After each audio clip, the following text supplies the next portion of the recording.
Now, there is a surge of violence in Bangladesh. Killing of July 2024 uprising leader Osman Hadi has triggered widespread violence. In fact, one of the most gruesome attacks took place in Lakshmipur area, where a mob reportedly torched the house of a BNP leader. Now, this incident took place in the aftermath of Hadi's killing. The death that was reported, Belal Hossain's house was locked and set on fire by some miscreants. His wife and children were sleeping at the time of the incident. Belal and his two other daughters suffered severe burns, but his 7-year-old daughter could not survive the attack. The police is now investigating the incident, but the motive behind the attack is still not clear. The incident notably comes at a time when Bangladesh is heading for elections. Notably, BNP is a major political force after outlawed Awami League of Sheikh Hasina. Hadi's death and violence in the aftermath has left the authorities scrambling. Bangladesh Election Commission even held a high-level meeting where representatives of Army, Navy and Air Force were present. The main agenda of this meeting was law and order situation ahead of the polls. In fact, hours before the meeting, the chiefs of Bangladesh's Army, Navy and Air Force also met with Election Commissioner. Bangladesh is scheduled to hold elections on 12th of February. Political activities are expected to intensify in the run-up to the elections. Jamaat-e-Islami leader Mia Ghulam Parwar said that his party's candidates are worried about Hadi's death. He even said that Jamaat's candidates for all 300 seats are concerned about their safety and even their lives. Political tensions are already running high in Bangladesh, with BNP and Jamaat who are already at loggerheads. In a separate incident earlier this month that was reported, Jamaat and BNP workers clashed during a campaign event. In fact, at least 15 Jamaat workers were injured in this very incident. With tensions, the political tensions that have only been boiling, Yunus-led interim government now faces the challenge of holding not just free and fair, but also secure elections.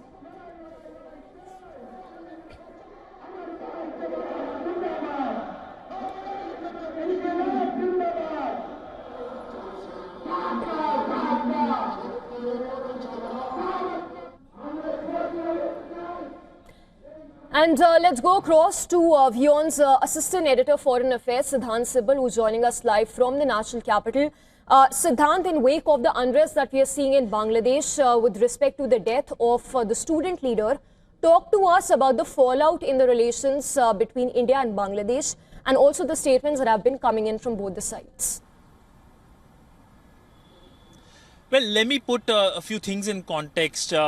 After the demise of Hadi, the student leader, we have seen several student leaders making allegations that India is responsible and India needs to extradite the killers of Hadi. Now, what has happened over the weekend, Bangladeshi authorities have clarified that the killers of Hadi are still in Bangladesh. Now, essentially, amidst the developments in Bangladesh, there have been several rumors and there have been an element that has been targeting India, which includes violence in front of the Indian diplomatic posts and missions. We have seen how there have been protests all throughout last week in front of the Indian High Commission in Dhaka, an Indian diplomatic post in Rajshahi. In fact, after the announcement that Hadi has died, we saw major violence in front of the Indian diplomatic post in Chittagong, which is the second largest city of Bangladesh, that forced India to close its visa center. Of course, we have seen few protests here in India also in front of the Bangladeshi High Commission, but they have been largely peaceful and over the killing of the minority Hindu man in Bangladesh. We have seen how there has been a back and forth. The Indian side has clarified the facts, but of course the Bangladeshi side has come out with a strong stance, strong statement, even though the Bangladeshi side is yet to come up with similar strong stance over the violence in front of the Indian diplomatic post in the country. So there have been a lot of developments, and of course the death of Hadi has put strain on the relationship. Right, Siddhant, just last question before we let you go, talking about the persecution of minorities, the alleged persecution that is. Talk to us about the statement that's also coming in from Sheikh Hasina in the interview that she's given about how the minorities are being targeted in Bangladesh.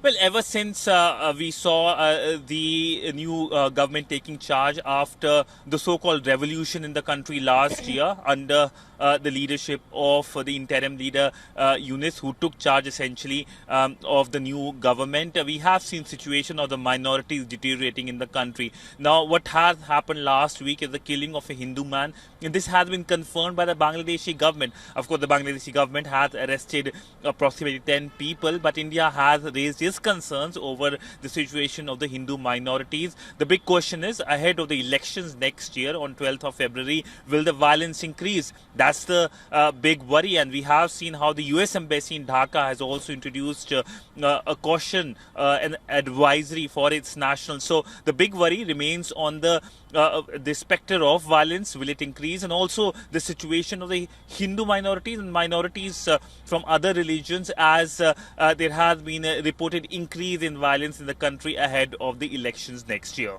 Right. Siddhant, thank you for the moment. We will keep coming back to you for more developments on the diplomatic front.